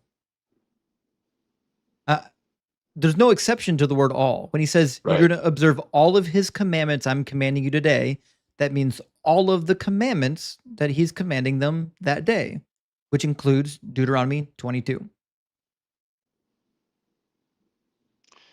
Okay, so that doesn't actually answer what we're talking about here, though, because what I'm saying is that there's ceremonial law. Dave, do you remember why I read this to you? I read this to you to demonstrate that there's no intention of the God who gave these laws to get rid of them. There's no intention to do that. And I'm not saying that there's intention to get rid of them. I'm saying that there are things like circumcision, which later did not become required for Gentiles for a reason. Wrong. Ezekiel and Yahweh disagree with you. Ezekiel 44:9 literally says that during the new heaven, new earth, new Jerusalem, that the foreigners who worship with Israel must be circumcised. Okay, that's a future, right? I'm talking about the Gentiles, New Testament Gentiles in the time of Christ. So you think we shouldn't get circumcised now, but when we go to heaven, we got to get circumcised? I don't know how it'll work, but what I'm telling you is that the text is clear that circumcision was not for the Gentiles. Paul is clear about that. Jesus disagrees. Jesus says to follow the law until heaven and earth pass away. Paul, that maniac, disagrees with Jesus. Jesus says, I did not come to abolish the law. Paul says in Ephesians chapter 2, 14 and 15, that he did abolish the law. They contradict each other. And Paul contradicts Yahweh. This is what I keep trying to tell you. I don't care what Paul says. Yahweh, the guy who gave the command in Deuteronomy 22, said that you're going to follow this law all the time. He says the same thing in Deuteronomy 12, Deuteronomy 11, over and over. And he tells you, do this thing forever. The issue with that interpretation, though, is that you're saying that like there isn't laws that were just for the Levitical priesthood and for the people of Israel, which there were. No one says there weren't individual laws for the priests. Remember, we're still talking about Deuteronomy 22, when God says you can kill the women who don't bleed. The question is, does it still apply? And the reality is, according to the Old Testament, yes, it very much does. According to Jesus, yes, it does. Deuteronomy 12 says, these are the statutes and ordinances that you must diligently observe in the land that the Lord, the God of your ancestors, have given you to occupy all the days that you live on the earth. Every day that you're living on this earth is a day to follow these commands. Right. And the Orthodox Christian view would be that those were civil laws given to the Israelites, not for all men of all time. That's the Orthodox Christian view. They would be wrong, because in the Old Testament, it says in the prophets that the Israelites and the foreigners will join together. In fact, even in Isaiah 56, literally says that the foreigners will make sacrifices on the physical altar of Yahweh in the temple. Same thing with Ezekiel. Ezekiel says the same thing. 44, 45, 46.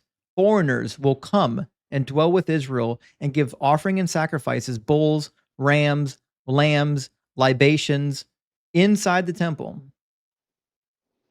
Okay. What you're saying, I'm not saying that God is abolishing laws. I'm saying he has certain laws for time and place and people, including the Levites and including civil Israel. And he says, do them forever. And then he says, the foreigners will join you. Right. But how could the Israelites do them forever? How could they How not? could they do? Well, because Israel was a theocracy, right? You know, they were there for a time. Mm-hmm. How could they Is do them there forever? anything preventing somebody from stoning a woman who doesn't bleed?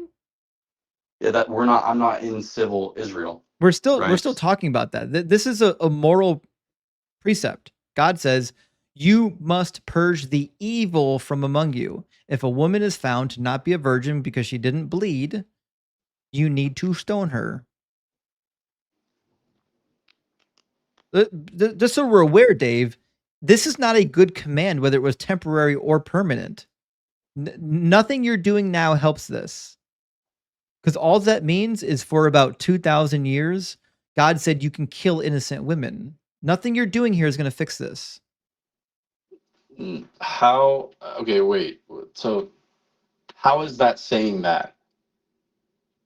If you think that Jesus abolished the laws according to Paul, all you're saying is that for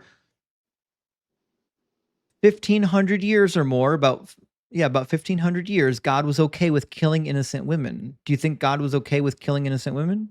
Does the text say that though? Yeah. Yeah, it does. Because we It says, know for a fact that ancient women didn't always bleed if they were virgins, but it says if she doesn't bleed, you can kill her. let's say that was given by divine authority, and that let's just say that, for the sake of argument, that there was actually injustice there. It There wasn't is. something where you're saying like, no, it's not something where you're saying, oh, hey, that actually didn't happen like that. There was people that were innocent that got executed. Dave, this is the tip of the iceberg. If you can't handle Deuteronomy 22, you're not going to like where we're going next. I'm fine with it. I mean, God can say what He wants to say about civil Israel and have them executing judgment. They had a prophet among them who was the spokesperson for God. Yeah, but do you believe that it's okay to execute women on faulty evidence? No, Okay.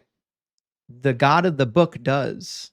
I don't see that in the text. Oh, so we'll try this again. I don't know. Maybe I didn't read it slow enough. Okay. So in the text, it literally says in verse 13, suppose a man marries a woman, but after going into her, that means they're, if he dislikes her and makes up charges against her by slandering her and saying, I married this woman, but when I lay with her, I did not find evidence of her virginity, he's saying she didn't bleed, correct? Okay. Okay. Now, if he does that, if he goes to bed with her and she does not bleed, they end up in court. And then Yep. the father says, hey, here's a situation, but here is the evidence of my daughter's virginity. Then they will spread out the cloth before the elders of the town. Now, the cloth is the evidence, the blood is the evidence, but less than half of women bleed their first time. Less than half. In fact, if you're a woman right now watching this, put a 1 in the comments. If you didn't bleed your first time, you're going to see a fucking flood of 1s because not every woman bleeds the same way. In fact, some people don't bleed until the second, third, or fourth time. Some of them never bleed their first time. Women aren't a monolith. There's not one hymen, there's not one vagina. As it turns out, women are diverse, and ancient people didn't know this, which means if a woman was taken to court because she didn't bleed on a sheet, the sheet is not good evidence of whether or not she's guilty of being a virgin. You cannot tell if a woman is a virgin based on whether or not she bled. Let's just say that at that time, that when that happened, it was definitive proof. It wasn't, though. No, but according to what you're saying, but you weren't there. We have ancient people who wrote about it. The ancient Greeks wrote about it. The ancient Jews eventually figured it out and they wrote about it. We know that ancient women didn't bleed their first time. They told us stories about how that was the case. Maybe that wasn't true for the Israelite woman. So they had special hymens. Yeah, maybe. Okay. So they had special hymens until Jesus came. Then God fucked up their hymens.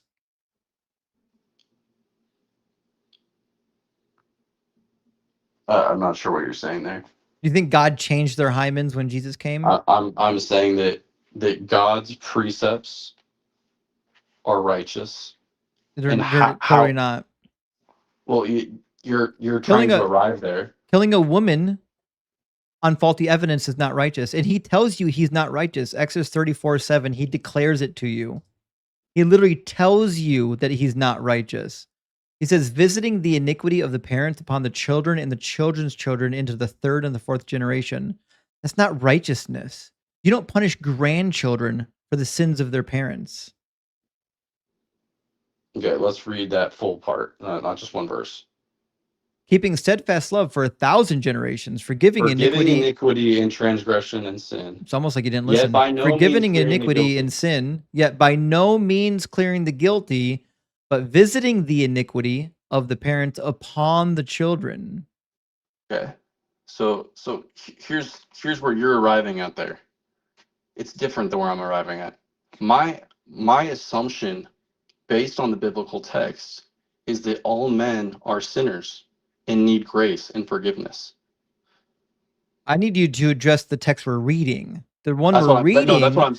says that God visits the iniquity of the parents upon the children and the children's children into the third or fourth generation. And then we've got lots of instances in the Bible where he does that. Do you want to see where he does that?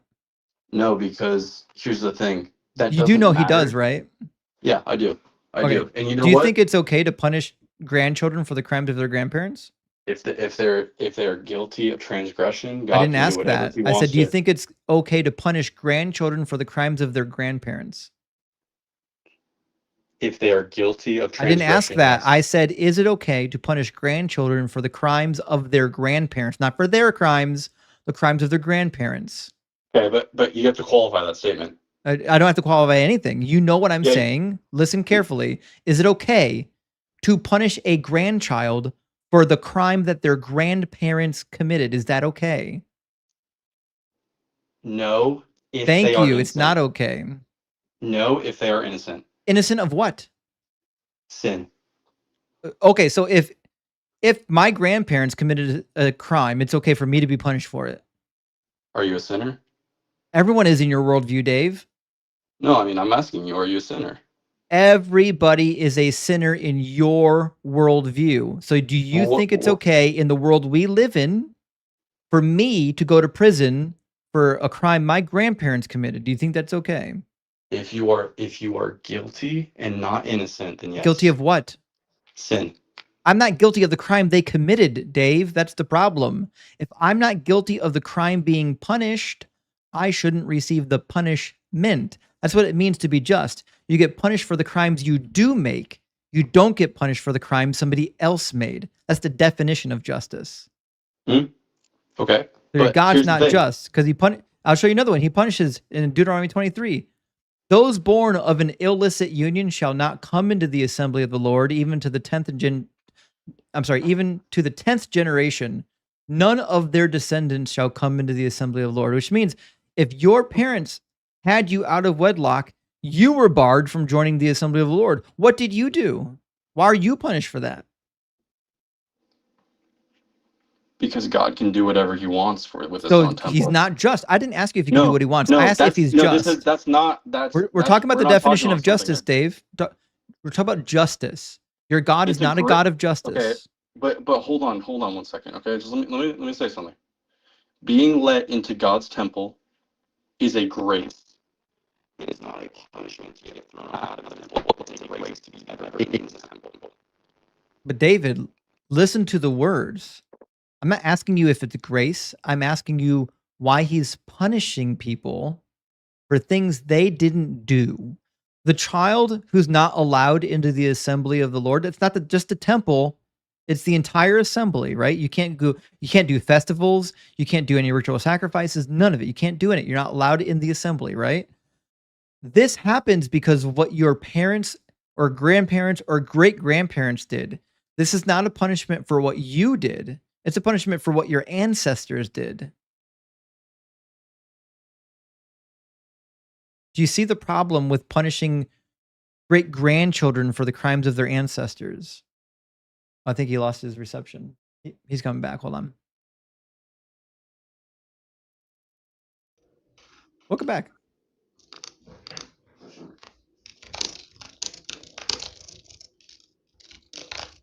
Can you hear me? Hey, Polly, good to see you, buddy. Dave, can you hear me, bud? Hello? Dave, Got me? I can hear you. Sorry about that. Right. So, again, God is willing to punish people for the crimes of others all the time. You want to see like the most egregious example of this? This is maybe my favorite example ever of God acting unjustly. It's in 2 Samuel 12. I don't know why I typed 24. So you know about David and the Bathsheba incident, don't you? Yes. Okay. And when David had Uriah the Hittite killed because he knocked up his wife, there Yes. was 2 punishments that were handed down. Do you remember either of the punishments? His child died. Yeah, exactly. His child died. He made his child sick for a full week. Then his child died. The second punishment was the wives get raped. It says, "Thus saith the Lord, I will raise up trouble against you from within your own house, and I will take your wives before your eyes and give them to your neighbor. He shall lie with your wives in broad daylight. You did it secretly, but I will do this thing before all Israel in broad daylight." And then, if you fast forward to chapter 16, David goes on the run because his son Absalom raises up a coup and brings a military with him, chases him out of the palace, and then he takes the advice of Ahithophel and it says, "Listen, in order to prove that you're in charge now, you need to take David's wives, bring them up to the top of palace, and sleep with them in front of everybody to show that you're in charge now." So he does. He goes into the palace, takes 10 of David's wives up to the top of the palace, and sleeps with them. Do you think those wives deserve to take the punishment for David's sin? I mean, here's the jump you're making that I don't buy is that because God allowed it does not mean he authored it. He caused it. We'll try this again. Verse 11, "I will raise up trouble against you from within your own house." He's saying, I'm doing it. He's taking the credit for it. He's allowing it. No, he said, I'm doing it. Okay, so how is he doing it? He's instigating it the same way he instigated David in chapter 24. He says, I will take your wives. And just like he does all the time, he's influencing people to do things. He influences people to do shit all the time in the Bible. This is not new. God's taking credit for it. He literally says, I will do this thing before all Israel. I will do it. He's taking the credit for him. You calling God a liar? No, I'm saying something different, which is that God permitting something is different than him doing it himself. We'll try this. Does he say, I'm doing it? I mean, can you not see the screen? Do you not see the verse? I do. From the eyes of God or from the eyes of man? No. The words of God, God's own words, is I will do it. And what I'm saying is that did men rape those women? A man raped those women because God caused it to happen. And when you say God caused it to happen, how do you mean that? He obviously hardened the heart of Absalom the same way he hardened the heart of Pharaoh, the same way he hardened the heart of the Canaanites, same way he hardened all kinds of people's hearts. He hardens people's hearts all the time to get them to do horrific stuff. And my belief on this text is that those men were the ones sinning, not God. God caused it. We'll try this again. This is a yes or no question. Does God take credit for what happened? In the passage, not in your mind, in the passage we're reading, does God take credit for it? I mean, I don't see that word, so you're adding that a little bit, but... Okay, I'll read it for the 15th time.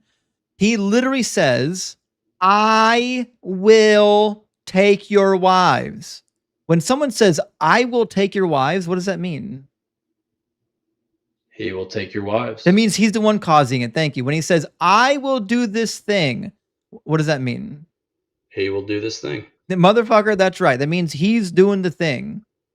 Listen, Dave, you're way too young and way too smart to not know how first-person pronouns work.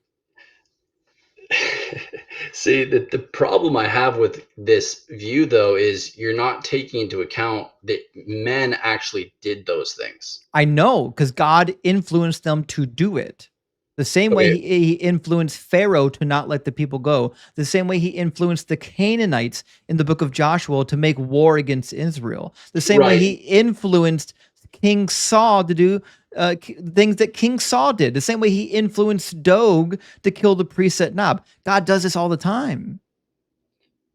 And my view of that is that based on what I understand what I agree with what you're saying. God did harden the heart of Pharaoh. Yes, he Did he did. harden the heart of Absalom?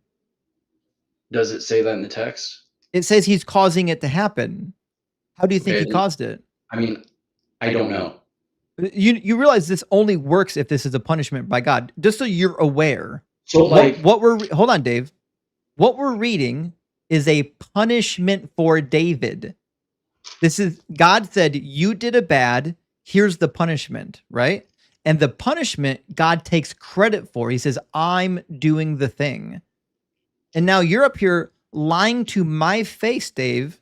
So we started this conversation, right, with this crazy presupposition that whatever is in this book just has to be true. And I said, I don't think that is the case, right? And now you're demonstrating why religion rots your brain, because now we're reading a passage where God clearly says, I'm doing something. And you're saying, no, God's not doing it.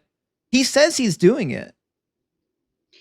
and I'm saying there's nuances to that statement, and here's what I mean by that. So he says, "I will take your wives before your eyes and give them to your neighbor." So, for example, could that be that those wives were being restrained from sinning, and that they decided to go commit adultery? They did not. They were taken by Absalom when he raided the palace. Do you think 10 of David's wives are dumb enough to sleep with their own stepson, literally on top of the palace in front of all Israel, knowing that the punishment for that is that they would be stoned? Do you think they're that dumb? This is like the what were they wearing? They had it coming. They No, enjoyed it. They wanted to be I'm not raped. saying that. I'm not saying that. I'm saying like how we arrived here. How do we even get here? We got here by demonstrating that your God is not a God of justice. Your God allows and causes women to be raped for the crimes of their husband. But see, here's what I'm trying to understand from you is we live in a society, and you're saying words like justice, but if morals are all relative to you, and you believe that rape is wrong for you, but it's not objectively wrong, then how can we even have an idea and say that, hey, there's a right and Here comes wrong, the and there pivot. is justice? He can't help himself. They really have no way of dealing with the text. They have to pivot to bad presuppositional moralist arguments. So again, Dave, the word justice is not subjective. It has an actual meaning, and what it means, the meaning of justice is that you get what you deserve, right? You don't deserve to be raped if you haven't committed the sin. The sin was committed by David. So if anyone gets punished other than David, that is not justice. This has nothing to do with me trying to defend the position that rape is bad, although I could. That has nothing to do with that. This is about the definition of just, and your God is not just. God, because he makes laws and morals, cannot do evil. He just did. It is evil. No, It is no, always evil. It is always evil to punish somebody for somebody else's crime. Always. you're saying it like they are not guilty. Guilty of what? Sin. Okay, so any woman on the face of the planet, because she's not sinless, deserves to be raped. I didn't say that. Did I'm these saying women that deserve to be raped? What was her I'm saying sin? that I'm saying that God can judge. This is why David, this religion has rotted your brain. When you think women deserve to be raped because their husband sinned and they're not perfect. I didn't say that. Okay, did they deserve to be raped or not? If God says something, Did they do something deserving of the crime? I Of the don't know punishment? what they did. I don't know what they did. Okay, does the text tell you why they're getting raped? It's saying why God is doing this Does thing, the text but tell it you does. why they're getting raped? See, I can't go to that conclusion with you though, You because can. I It's no a yes or because no, David. Does the text tell you why they're getting raped? not fully no. Oh, it doesn't tell you why? No. So you're just gonna okay. I'm gonna take a deep breath. David, I'm gonna give you one last chance to not be a lying dirtbag. This is the last chance you get. The text does tell you why they're being raped. It's a punishment. He literally says, "Now therefore, the word of the Lord shall never depart from your house, for you have despised me and taken the wife of Uriah the Hittite to be your wife." This is the punishment for what he did to Uriah. Thus saith the Lord, I will raise up trouble against you from within your house, and I will take your wives before your eyes and give them to your neighbor, and he shall lie with your wives in broad daylight. For you did it secretly, but I will do this thing before all Israel in broad daylight. He tells you why it's happening. It's because of what David did. It's a punishment to David for what David did, and he takes credit for doing it.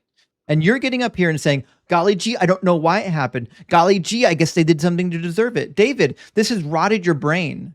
You've turned your brain off, and now you lack critical thinking skills because this religion has poisoned your mind. I know that this is getting heated, but I just want you to hear me say this. I don't want this to devolve into a bad conversation. I've been enjoying the conversation with you. I was having a good conversation until you started lying to my face, David. Okay, so what did I lie about? You told me on multiple occasions that God did not do the thing that he clearly said he did. I'm saying something different than that. I'm saying that it's nuanced. I That know it's nuanced. I know. We agency know involved in humans did it. We know humans did it. I'm saying God caused it to happen because he said he's causing it to happen. The same way he caused the Israelites to go to war with the Canaanites. Joshua 11:20, for it was the Lord's doing to harden their hearts so that they would come against Israel in battle in order that they might be utterly destroyed. God influences people all the time to do stuff. In Amen. this case, he True. clearly True. influenced Absalom to do the thing he needed Absalom to do. That's why it's a punishment. Okay. Yeah. So this is the moment, David, where you get to be, I don't know how old you are. This is the moment where you get to have an adult epiphany and say, yes, this is one thing that means what it says, and it's not pretty. Your God's a monster, David. That's not true. It's 100% fact. That's definitely not true. Your God's a vicious monster if he causes women to be raped for the crimes of their husband.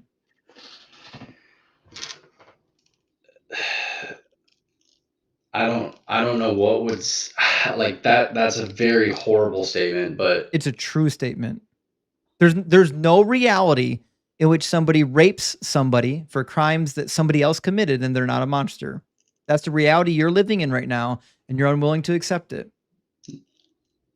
the thing is, I'm not saying God isn't here in this example. Did God sovereignly allow for that thing to happen? Yes, He caused did. it. Okay, let's just say, well, I'll use your words. It doesn't say that exactly, but I will It use those does. words. Okay, God sovereignly, it says he says caused that. it. He says, I will take your wives. Okay, I will do this thing. If God says something is going to happen and then he says, I'm doing the thing, that means he's the cause of it. That's what that means. David, I want this to be a good conversation, but it can't be until you stop lying to my face. I want to at least get to a point of agreement on this. God sovereignly did do this thing. Yes, he did. But Thank you. also, men were free agents in this. They were not free agents, just like the Amalekites and the other people were influenced by God. It says God hardened their heart so that they would go out in battle. I mean, God is causing people to do things.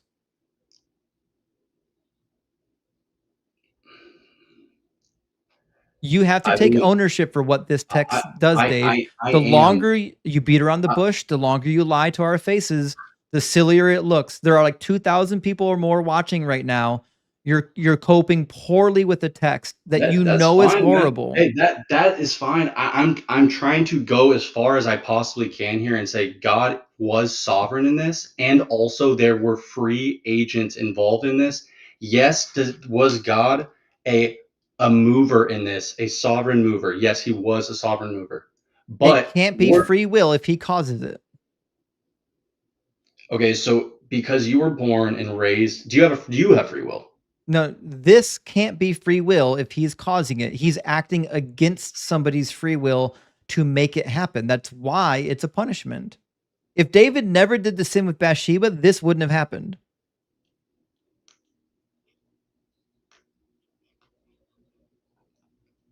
I'm not You sure know the that's the relevance case. of that. If David I'm not did sure the not relevance of that, if but David okay. did not sleep with Bathsheba, if he did not have Uriah killed, this event would not have happened. Because this is Okay. a punishment for what he did. And if it's a punishment for the thing he did, that means God is causing it to happen. That's why it's a punishment.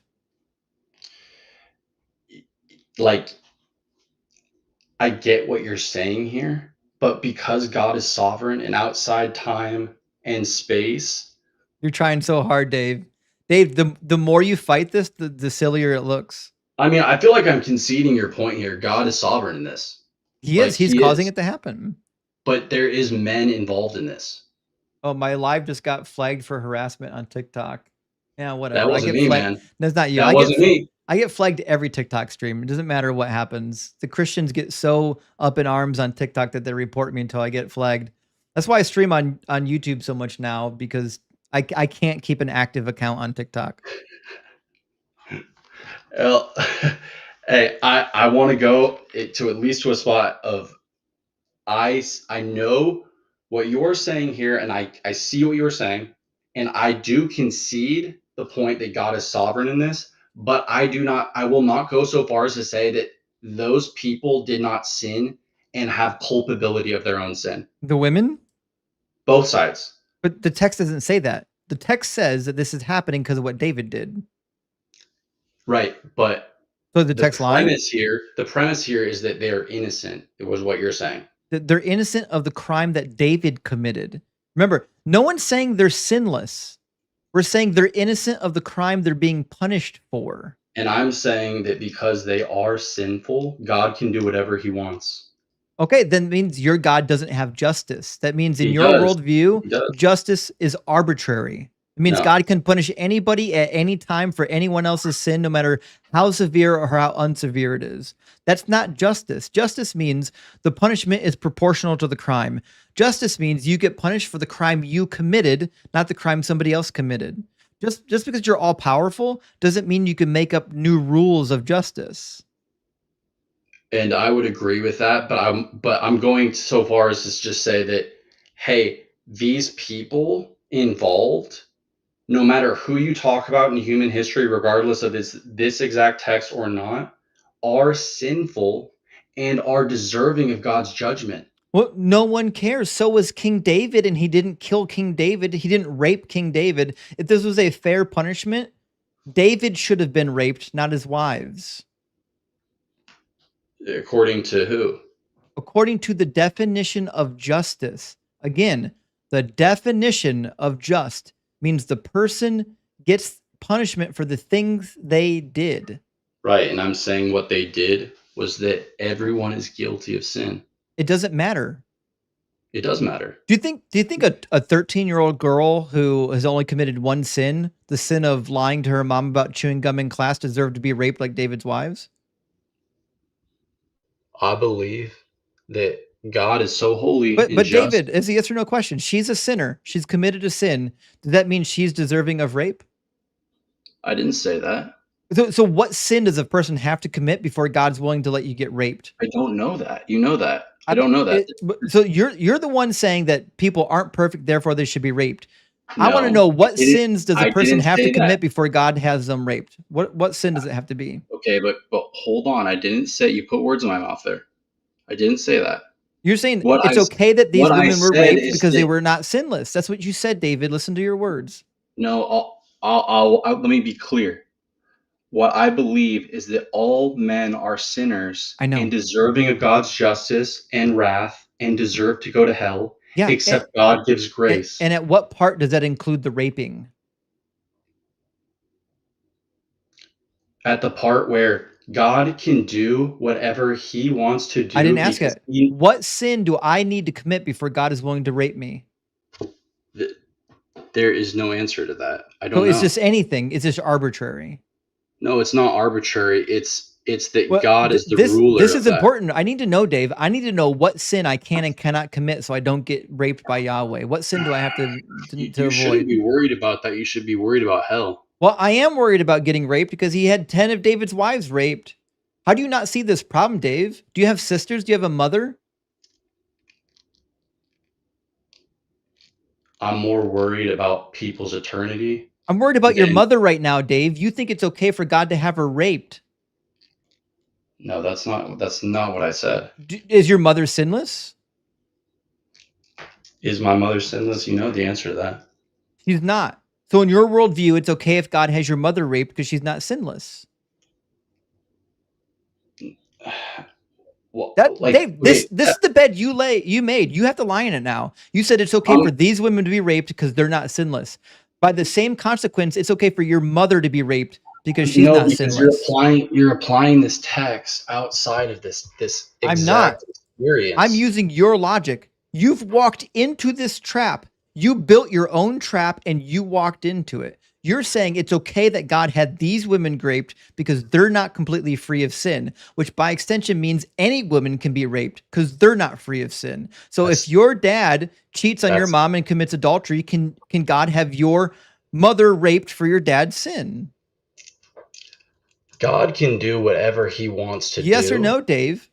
I just said Would it be just if your dad committed adultery? Would it be just for God to punish your dad by having your mother raped? God knows. I don't know.